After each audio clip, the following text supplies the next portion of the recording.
Ugh. I don't know why my hair sticks to my neck. Do I have a sweaty neck? Probably.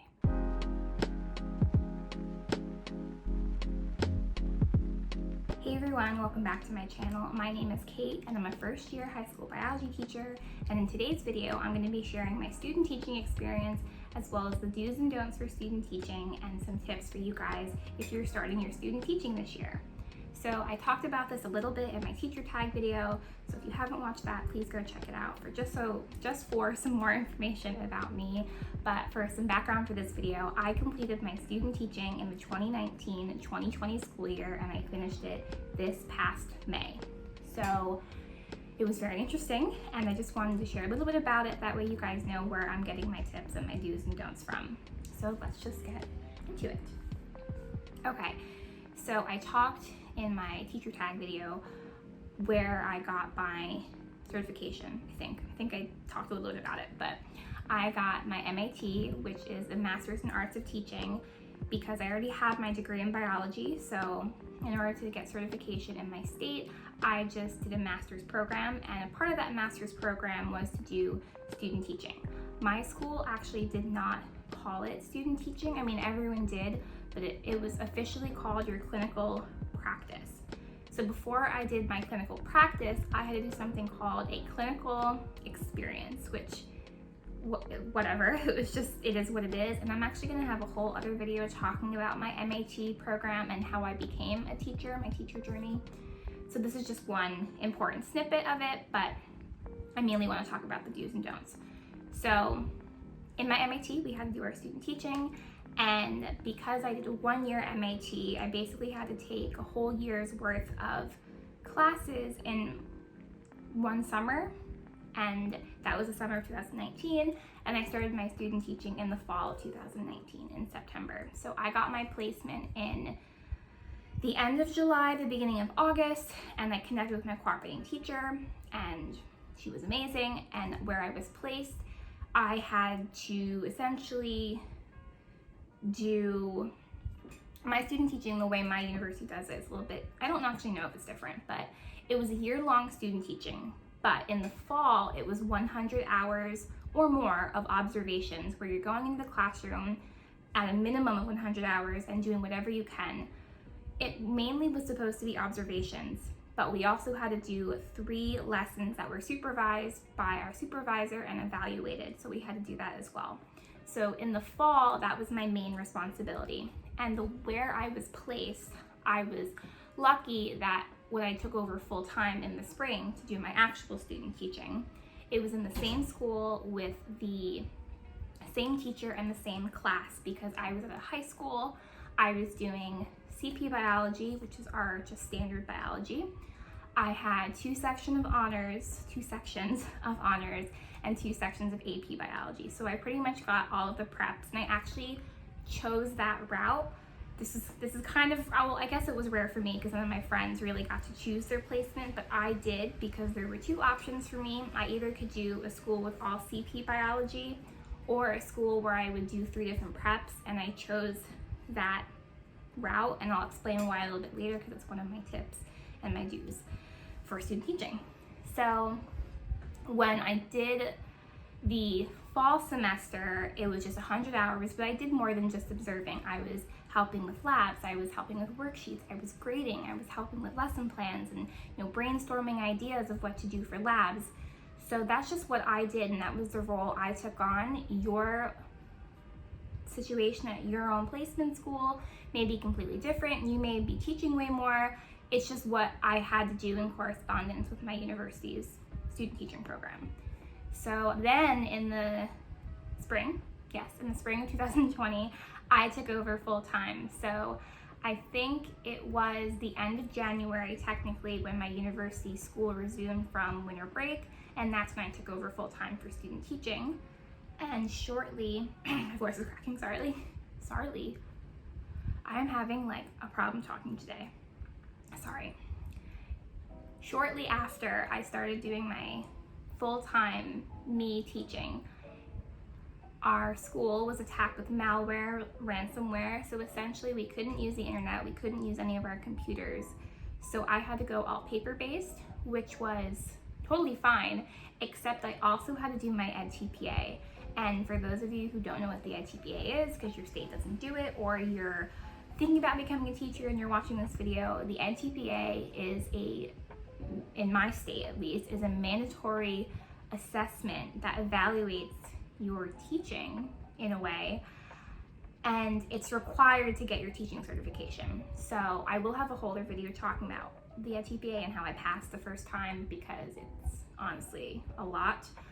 But I had to do that, but we were just attacked with malware, and luckily we got it all figured out in time for me to start recording my lessons, because you have to send in videos of yourself teaching to be evaluated. So that was all fine and dandy. And then fast forward to the day I submitted my EdTPA, my university shut down, essentially. We took our spring break early, and we were told by our placement director to not go to our student teaching anymore. Then the next day they came back and said, just kidding, you can go as long as your school thinks it's fine. But then by the end of that week, that Friday, my school and most schools across the country closed for distance learning. And I thought my placement school handled it phenomenally. I thought we gave students great accountability, we gave them structure, and overall, the first 2 weeks, my cooperating teachers took back over, because, I mean, I don't blame them. I mean, this was a situation that none of us have ever been faced with before. So they took back over the class in terms of just gathering a bunch of stuff that they had to make quick lessons, because we were about to start genetics, and we didn't think at the time that was the best thing to teach online. So we switched to ecology for honors and evolution for CP, and AP we just continued with the content because they had to take the AP exam, of course. So they kind of took the reins on that, and then once we got settled, I would actually start recording myself teaching, make an ed puzzle video out of it, assign those to the students. We would do online gizmos. For those of you that don't know what gizmo are, they're like online labs, which are really good. Or we would just hold live Google Meets of us teaching. Now, my school was very different, even from the school I'm teaching in now, where I accepted my first job, where we actually had structured class time. So my second class of the day, which is actually my first class because I had prep 1, or I had prep as my first period, my students would meet on Google Meet or on a Google Doc with us exactly at 9:10 or whatever time our class period started. Whereas in the new school I'm teaching in, there was no structured class time, so it's very different. And even if you guys are doing your student teaching, the structure of how they do virtual learning may be very different than how my school is, how your future school does it, and it may change and adapt over time. So this is kind of my first teacher tip that I just learned from student teaching in general, that anything can happen and it will happen. It's like kind of like Murphy's Law. If something, is that Murphy's Law? If something can happen, it will eventually happen. I mean, look what's going on right now in the world. So you have to be prepared for anything, and it's not really something you just can't be prepared for. And this isn't really a tip, it's just more of like a word of advice, that just be prepared and don't get too stressed out if things change randomly.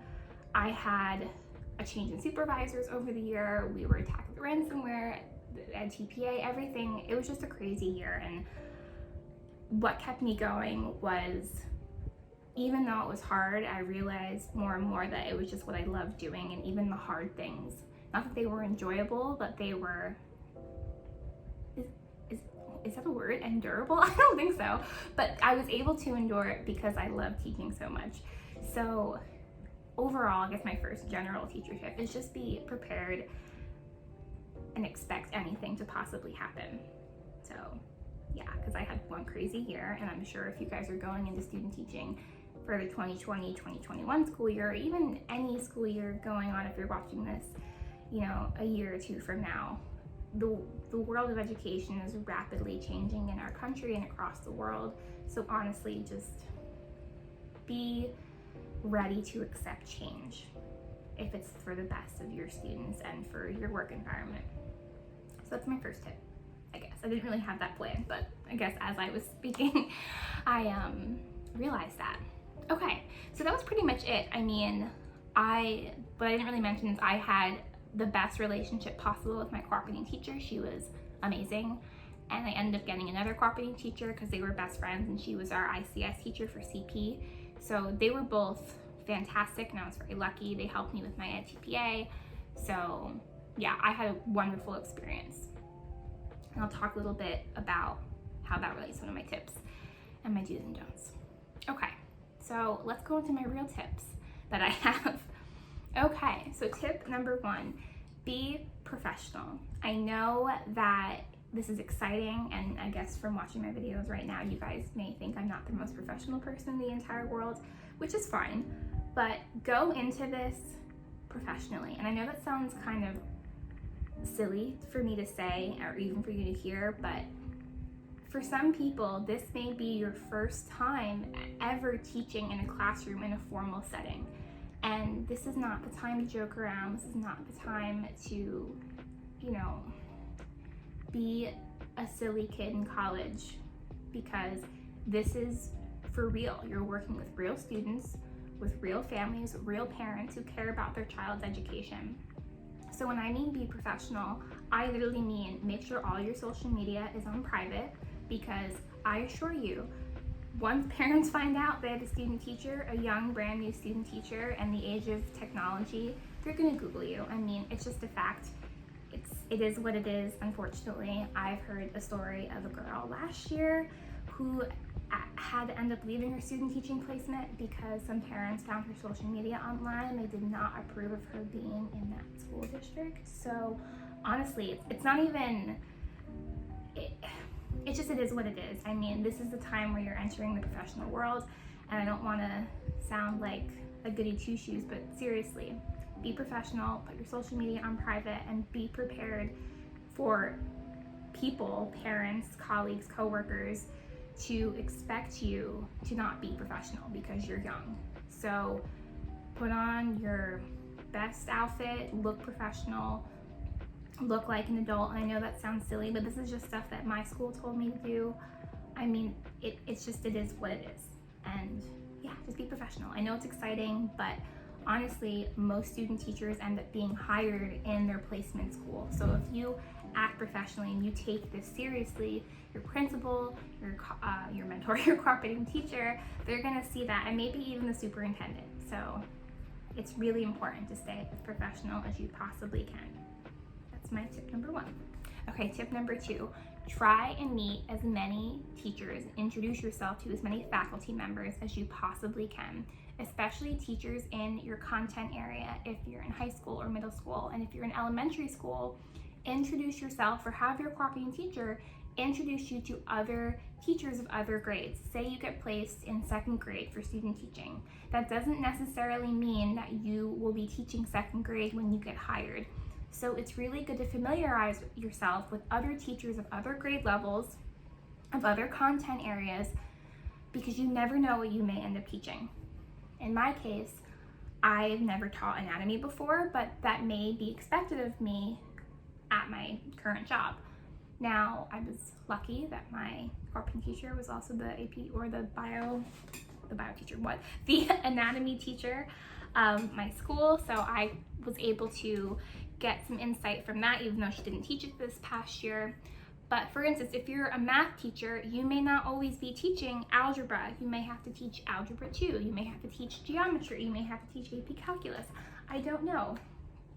But in that same realm of high school and middle school content areas, the reason why I chose my school when I did my student teaching placement, where I got to do all those different preps, is because it was giving me the most experience. And experience in your student teaching is an invaluable asset. I wanted to do not just one prep of CP biology, I wanted to see honors and AP, and I was lucky enough to even see resource biology. And that experience is so important for just your pedagogy, but also for interviews as well. Definitely more important for your pedagogy, but it's a big bonus for interviews, because every single interview I ever had, they asked me how I differentiate within my classes, but also between my preps. So how do you differentiate between the skill level of a CP level class and an honors level class? Is it just the rigor? Is it the critical thinking skills? Are the labs more challenging? So if I never taught If I had never taught honors or AP, I wouldn't know what to say for that unless I did the tip I'm telling you guys and expose myself to as many teachers. That way they can share their advice, or even better, you can ask to sit in on one of their classes one day. So for my 100 hours, I was able to see a resource biology class because I wasn't actually teaching, and to see other levels of science like environmental science, AP environmental, earth science in my case. That way I was able to see multiple different classes and subject areas and gain that experience. Even though I wasn't teaching, I was still observing and writing down notes of how it's different. So it's like 2 tips combined in one. Is introduce yourself to as many people as you possibly can, and try and observe their classes, even with elementary school too. If you meet a 4th grade teacher, see if you can sit in on her class one day and see what it's like to teach 4th grade. How are the standards different? How are the expectations different? I think that's really important. So that's my second teacher tip. Okay, my third one. My third teacher tip is, sorry, my hair like gets stuck to my neck. I guess I just have a sweaty neck, I don't know. What was I saying? Yes. My third teacher tip. Don't expect your cooperating teacher to be your best friend. And I know that this tip may not hurt or be like a Debbie Downer in a way, but honestly don't. I mean, I was very lucky that my cooperating teachers were amazing, and we became great colleagues, and we also became really good friends even now. But I was lucky, and I know many teachers are lucky. However, you don't know who you're gonna be placed with. They may be a teacher for 10 years, they may be a teacher for 40 years, and quite honestly, their values of teaching, their experiences with teaching are gonna be drastically different, drastically different than yours. You're fresh out of college almost, and quite honestly, I don't know if your teacher preparation program talked about this, but quite honestly, the stuff that we learned in our teacher prep program, like culturally responsive learning environments and multicultural education, even special education, was not taught in teacher preparation programs even 10 years ago. So the stuff that I learned about, my own cooperating teacher didn't know, and she was quite young, in her 30s.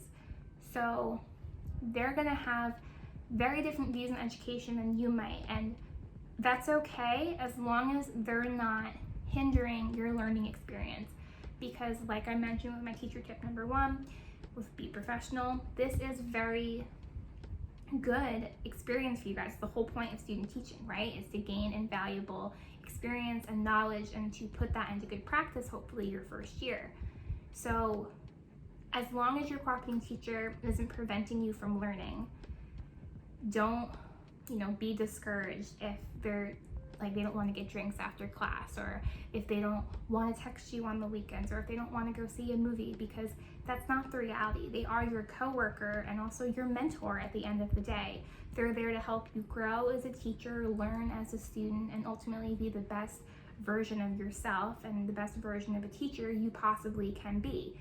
If they're not doing that, then you have to speak to your university, your college, and share those sentiments with them, because at the end of the day, your cooperating teacher is there to teach you.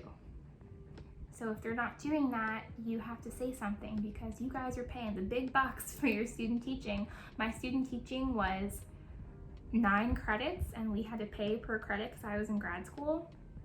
So I paid a lot of freaking money for my student teaching, and you actually pay your cooperating teacher.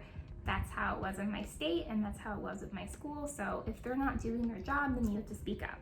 So don't, expect your cooperating teacher to be your best friend, and don't be afraid to say something if they're not doing their job and teaching you.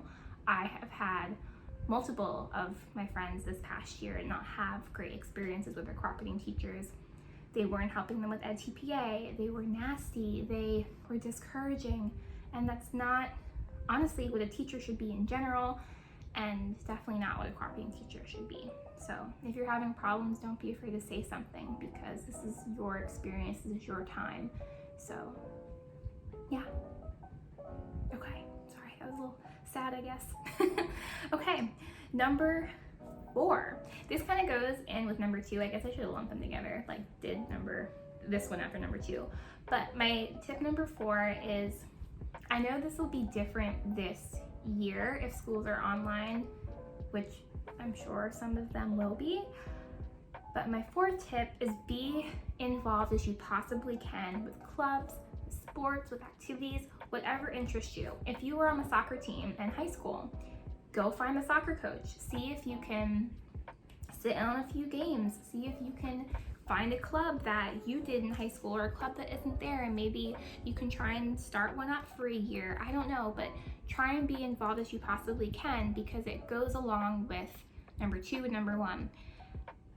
The more professional you are and the more engaged you are, it just shows to your mentor, I keep calling it your mentor, your cooperating teacher, the principal, your supervisors, even the superintendent, that you love teaching and you even love this school. So that way, if a position opens up next year, they might want to give it to you. Of course, we're going to have to interview you and other candidates first, but they have all that knowledge of you and how you came to the pep rally, how you come to the football games, how you went to yearbook club because you were interested and you did yearbook in high school, and the kids really like seeing you there. So all of that stuff is so important. So don't be afraid to ask your cooperating teacher, hey, is there the environmental club here? Is there any way you could introduce me to the supervisor if you know them? Because I would like to, go to the club meetings once a week because I want to maybe be a club supervisor. It's important. It really is important. When I did all of my job applications through AppleTrack, I think every single one asked me what club I would supervise, and they gave me a huge list.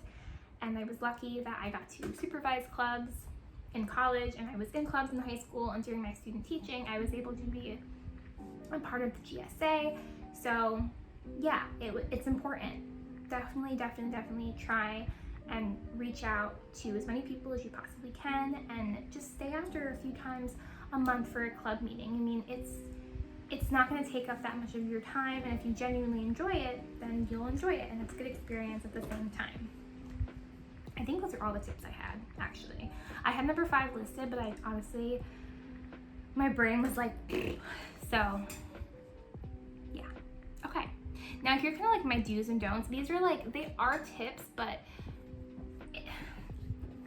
you can listen to these if you want to, and it may vary depending on if you're elementary or if you're high school. So my first don't buy supplies for the classroom, in the sense of don't buy classroom decorations. I know it's exciting, especially you elementary school teachers, to want to decorate your own classroom. Okay, number 1, you don't know if your school is going to be fully reopened. Number 2, it's not your classroom. The only thing I bought, and I personally just think it's kind of weird to buy stuff for a classroom that's not yours. The only thing I bought for myself, which is my do, is buy what you need. Buy a stapler, buy a hole puncher, buy tape, buy yourself some really nice teacher pens that you like grading with, a paper organizer, and that's it. That's all you really need, because I don't know about you guys, but I was really strapped for cash when I was doing my student teaching, because it's a full-time job. So, I mean, if it's not your classroom, there's no reason for you to buy decorations for the classroom, because most likely your cooperating teacher already spent the money on the decorations. Number 2, depending on the school, I couldn't go into the school before my cooperating teacher could, and she already had a room set up. So like, it would be weird for me to go in and be like, oh hey, I got this like border for the bulletin board or whatever, that's already done. It's like, don't waste your money. Sure, buy stuff if you see it on sale and save it for your classroom next year, but there's no reason to buy anything for your student teaching classroom, because when you leave in May and you decorate with it, are you gonna just give it to your cooperating teacher? If you do, that's fine, but why? I mean, I personally don't get it. Don't waste your money, because you're going to need it for your own classroom, because you'll soon find out that teachers, especially new teachers, get not a big budget for their classroom. if a budget at all. So don't waste your money on classroom stuff. It's not worth it. It's just really not worth it. My second due, or I guess my first due, no, my second, because my first due was just buy the minimal teacher supplies. And you want to do that because you don't want to use your cooperating teacher stuff. It's like the other end of the spectrum. Your teacher probably had to spend the money on the stapler and the staples, so don't use their stuff. Buy your own stapler, buy your own tape dispenser. Don't use their stuff unless you have to for some reason. That's what I would do. So then my second tip on top of that, what was I just lost it? Oh, right. My school required binders. Let's see, do I have one? Yeah, binders. I made a binder for each subject or prep that I had to do. So I had a binder for CP, I had a binder for honors, and I had a binder for AP. That way any worksheets that I made, but also she gave through my 100 hours, she would just make a copy for me and I would take it home. That way, well, I would put it in the binder. That way I had already an organizational system in place. Also, for my full-time student teaching, I had to do binder checks with my supervisor. This may be completely different for you guys, but they had to check my lesson plans to make sure I was writing them. They had to make sure I was doing the worksheets. They had to make sure I was making the PowerPoints. This may be different with your school, but that's how my university ran things. So I had my own separate binder for that, like my whole everything. I had a binder for each of the preps where I put stuff, and I had another binder for Ed TPA that I actually left there so my cooperating teacher could look at it, because she was a godsend and actually read my Ed TPA for me and edited it. So I was very lucky, and I left that there with like the rules and the expectations of me. That way me and her were both on the same page. And that kind of goes into my third due, is communicate with your cooperating teacher as much as you can, in the sense of, if you don't get something, you're not really sure about your teaching style, or you just need some advice, or you want constructive criticism, ask for it. You know, if they're not telling you after a lesson how it went, you should ask. Because even if it's a good lesson, how is it good? Because you may be teaching up there for 80 minutes like I was, or you may be teaching for the whole day and you're not getting any feedback. So do talk to your cooperating teacher after, not every lesson, but maybe 3 lessons a week, and say, hey, how was I today? If they don't tell you. Or, what do you think of this part? I was unsure about it. What do you think I can improve, if they're not communicating that with you? My main cooperating teacher was very much like, amazing, you did great.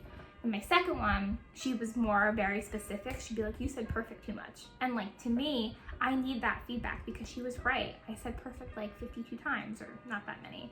But you know, even things like that are meaningful. So don't be afraid to talk to your cooperating teacher and ask for advice and ask for constructive criticism. And that goes into my other due, is take that criticism well and understand that just because you love teaching, or you think you love teaching, and that you are excited to be there, does not mean that you're the best teacher in the entire world. I'm going to be really honest. Being in love with something and then actually doing it the first time are 2 very different things. And I'm very lucky that student teaching made me fall in love with it more. And sometimes that's not the case with some people. So don't be discouraged if your cooperating teacher says this wasn't a great lesson, because that means it's just room for improvement. I have known my cooperating teacher for over, well, I guess almost a year now, and she's been a teacher for 16 years, and she says sometimes there are just lessons that I've done and I realized how they're just crappy, and that's okay, because it means there's room for improvement next time you do it. So don't be afraid to hear that you didn't, hit the ball out of the park with one lesson, or you didn't explain a concept properly, because you won't. And it's just a matter of the fact.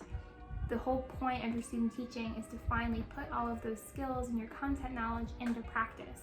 So don't be afraid if they say it wasn't perfect this time. And that goes into my next don't, is don't expect to be perfect, because you won't be, and that's okay. I'm telling you guys right now, it is absolutely okay to mess up, to make mistakes, because now's the time to do it. It kind of counteracts the whole point of be professional, but you can still make mistakes and learn and grow and self-reflect at the same time, because right now during your student teaching, this is the most important time to make those mistakes and to question yourself and to even doubt yourself, because you're supposed to have a cooperating teacher there to guide you along the way. So don't expect yourself to be the best, but do believe in yourself if things aren't going your way, because I know it's hard. If you already have trouble beforehand, I hope it gets better with student teaching, and ultimately I just hope you guys have the most fun and just best experience ever. I absolutely loved my student teaching experience, and I know you guys will too. I know I said a lot of Debbie Downer things in this video, but it's all important things for you guys to hear, because it's stuff that you don't hear from, your college. They're not going to ever tell you don't expect your prop teacher to be your best friend, because they want you to think that, and it kind of sets you up to be let down if they're not. So just take things day by day. Don't be afraid to grow and learn and admit that you're not the best in the whole world, and just enjoy the ride, because I honestly can't believe my student teaching experience is over. And yeah, that's all I really have for you guys today. I mean, if you guys have any questions that I didn't address, or if I commented on something that I said I would talk about later and I didn't, please leave a comment down below. If you liked the video, please leave a like, and don't forget to subscribe for more teaching related content. I will be posting videos every Sunday and Wednesday. So yeah, come back for more, and I'm happy you guys were here. If you stuck around for this long, bye.